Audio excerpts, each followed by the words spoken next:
Hello everybody, this is Cyrus coming at you with another video tonight. In case you're a first-time visitor, I'm a researcher, author. We talk a lot about life after death on this channel, metaphysical topics, things like that. And tonight I want to talk a little bit about depression, because I think that this is a subject that's not just purely psychophysical where you take a pill and then your problems are solved. I think most people in mental health communities at this point know that it's not a purely pharmaceutical problem, but depression is typically, not always, but typically has a psychological root to it. I'm not a therapist. I'm not a psychiatrist. So don't take anything I have to say to heart and don't follow my advice.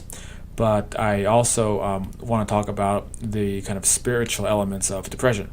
And by spiritual, what I mean by that is looking at it from a bigger perspective about our place in the universe, who we are, and what we need to be able to function in a healthy way. So my belief or my theory, and this has been tossed around by a lot of different people on the internet, so this isn't really anything new, but my feeling is that depression very often is a result of somebody who is disconnected from what they should be doing in their life. And so depression comes about as kind of like a barometer that indicates that there's something is wrong in any given moment. So you get this feeling of just everything is wrong. Something is not supposed to be the way it is. And sometimes this has an easy to correct solution, and sometimes it doesn't, especially if the thing that's wrong is systemic throughout your whole life. Now, whatever it is that you need to fix, that's up to the individual to find out. So there is no easy way to understand it, because that's based on an individual level. That being said, when we talk about spirituality, and I define spirituality as the study or practice of interconnection with others. So the opposite of spirituality is selfishness.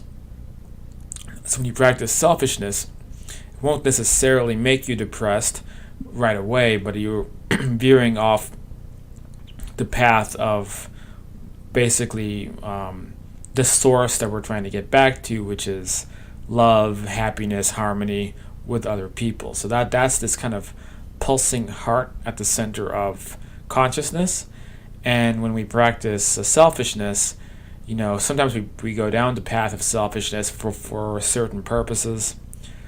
But if we go on the path of selfishness and we don't get back adjusted to interconnectedness, then we feel really lost and separated. And I think a lot of times depression is a result of this. So people are on a kind of selfish path and they don't even know it. Or they're on a path of disconnection from others and they don't know it. So an example might be you work at an office where no one likes each other, there's no real friendships, and people just clock in and out to get the paycheck. It's very spiritually dangerous to do that.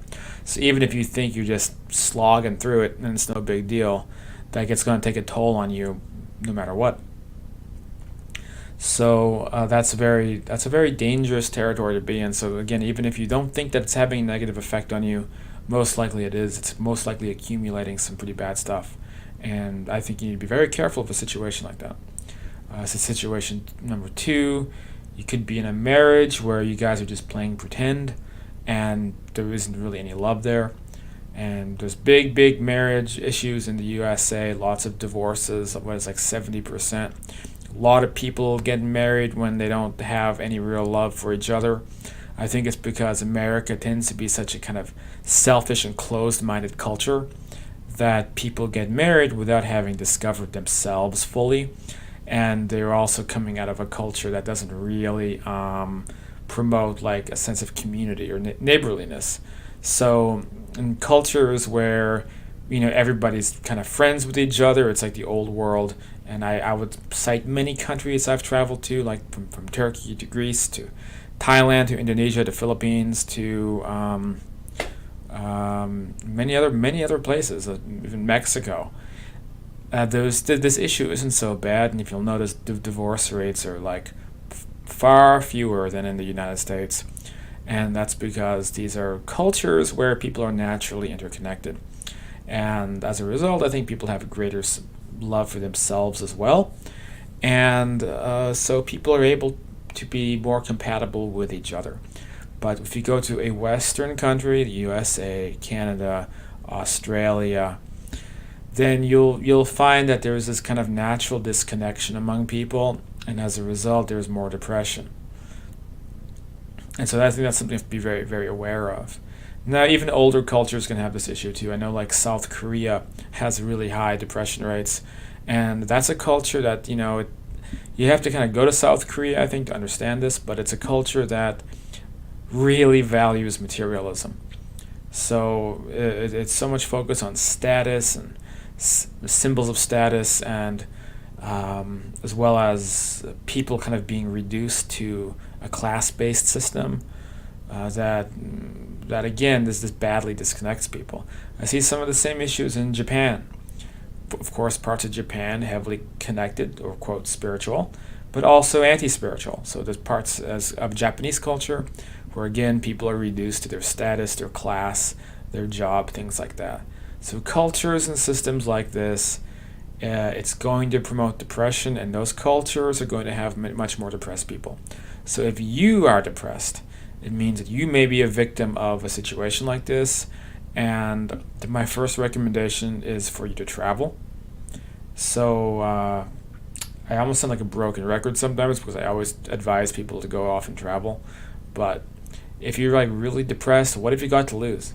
Because I know depression is a very serious illness, and if you just keep doing the same stuff again every night and you feel miserable, it's not going to lead anywhere.